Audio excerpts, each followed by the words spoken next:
بسم اللہ الرحمن الرحیم۔ السلام علیکم۔ حضور نبی کریم صلی اللہ علیہ وسلم نے اللہ کے ہاں توبہ کی قبولیت سے متعلق صحابہ کرام علیہم رضوان کے سامنے بنی اسرائیل کے ایک قاتل کا نہایت خوبصورت اور ایمان افروز واقعہ بیان فرمایا کہ بنی اسرائیل میں ایک شخص تھا جو نہایت معمولی سی بات پر قتل کر دیتا، ہوتے ہوتے اس کے ہاتھوں سے 99 افراد کا قتل ہو چکا۔ اس کے بعد اس کے دل میں احساس پیدا ہوا کہ مجھے بھی تو اللہ کے ہاں جانا ہے۔ چنانچہ یہ فکر بڑھتا رہا اور وہ لوگوں سے معلومات کرتا رہا کہ کیا میری توبہ قبول ہو سکتی ہے یا نہیں، کسی عالم شخص سے ملاقات ہو جائے۔ اسی حوالے سے لوگوں نے ایک عابد شخص کے پاس جانے کا مشورہ دیا۔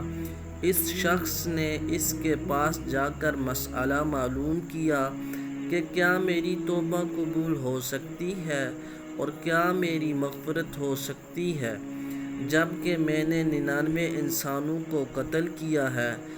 تو یہ عابد شخص مسئلے کی نوعیت کے بارے میں زیادہ معلومات نہیں رکھتا تھا، تو اس نے اپنی عقل سے قیاس آرائی کی کہ جو آدمی 99 انسانوں کو قتل کر سکتا ہے، اس کی مغفرت کہاں سے ہوگی؟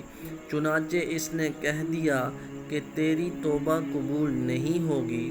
تو اس شخص نے غصے اور جلال میں آ کر اس کو بھی قتل کر کے 100 کا حصہ مکمل کر لیا، مگر اس کے دل میں پھر بھی یہ خیال تھا کہ میری مغفرت کی کوئی نہ کوئی شکل تو ضرور موجود ہوگی۔ اس لیے اس نے لوگوں سے پھر معلومات کا سلسلہ جاری کیا کہ کیا روئے زمین میں سب سے بڑا کون سا عالم ہے، وہی میرے مسئلے کا حل بتا سکتا۔ آخر لوگوں نے اس کو بتلایا کہ فلاں جگہ ایک عالم رہتا ہے، اس سے جا کے معلوم کرو۔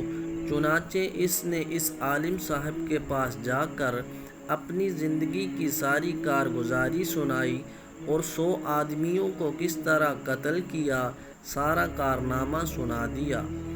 معلوم کیا کہ کیا میری توبہ قبول ہو سکتی ہے یا نہیں، کیا اللہ کے ہاں مجھ جیسے گناہگار کے لیے بھی مغفرت ہے یا نہیں۔ تو اس عالم صاحب نے جواب دیا کہ تیرے گناہ بہت تھوڑے ہیں اور اللہ کی رحمت کا سمندر تجھ جیسے گناہگاروں کے گناہوں سے بہت بڑا اور وسیع ہے۔ چنانچہ اس عالم صاحب نے اسے مشورہ دیا کہ تم فلاں جگہ سفر کر کے جاؤ، وہاں کچھ اللہ کے نیک بندے رہتے ہیں، ان کا مشغلہ صرف اللہ کی عبادت کرنا ہے، ان کے ساتھ مل کر اللہ کی عبادت کرو اور نادم ہو کر اپنے گناہوں کی معافی مانگو، انشاءاللہ تمہاری مغفرت ہو جائے گی۔ جب اس شخص نے آدھا راستہ طے کر لیا تو ملک الموت آ گئے۔ اب اس کی روح لے جانے کا مسئلہ کھڑا ہوا۔ آسمانوں سے رحمت کے فرشتے بھی آئے اور عذاب کے فرشتے بھی۔ رحمت کے فرشتے کہنے لگے اس کی روح لے جانے کا حق ہم کو ہے، اس لیے کہ یہ سچے دل سے تائب ہو کر عبادت کے لیے جا رہا تھا۔ عذاب کے فرشتے کہنے لگے کہ اس کی روح لے جانے کا حق ہم کو ہے، اس لیے کہ اس شخص نے کوئی بھی نیکی کا کام نہیں کیا۔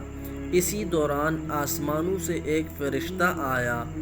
بعض روایات سے معلوم ہوتا ہے یہ آنے والا فرشتہ حضرت جبرائیل امین تھے۔ چنانچہ اس فرشتے نے تشریف لا کر ان دونوں طرح کے فرشتوں کے درمیان یہ فیصلہ کیا کہ دونوں طرف کی مسافت ناپ کر دیکھ لو، جہاں سے آ رہا ہے اس کی مسافت قریب ہے یا جہاں جا رہا ہے وہاں کی مسافت، لہٰذا جہاں کی مسافت قریب ہو اس شخص کو وہاں والوں میں شمار کر دیا جائے۔ چنانچہ دونوں طرف کی زمین ناپ کر دیکھی گئی تو جہاں جا رہا تھا وہاں کی مسافت جہاں سے آ رہا تھا اس کے مقابلے میں صرف ایک بالشت قریب تھی۔ چنانچہ فیصلہ کیا کہ مقام عبادت کے زیادہ قریب ہے، اسی لیے رحمت کے فرشتوں کو اس کو لے جانے کا حق حاصل ہے۔ چنانچہ اللہ تعالیٰ کی طرف سے اس کی مغفرت کا اعلان ہو گیا۔ ایک روایت میں آتا ہے کہ حضرت قتادہ رضی اللہ تعالی عنہ فرماتے ہیں کہ حضرت حسن رضی اللہ تعالی عنہ نے فرمایا کہ ہم سے یہ ذکر کیا گیا ہے کہ اس شخص کے پاس جب ملک الموت آئے تو وہ شخص سینے کے بل اس سرزمین کی طرف گھسیٹتا ہوا چلا گیا جہاں اللہ کے نیک بندے رہتے تھے۔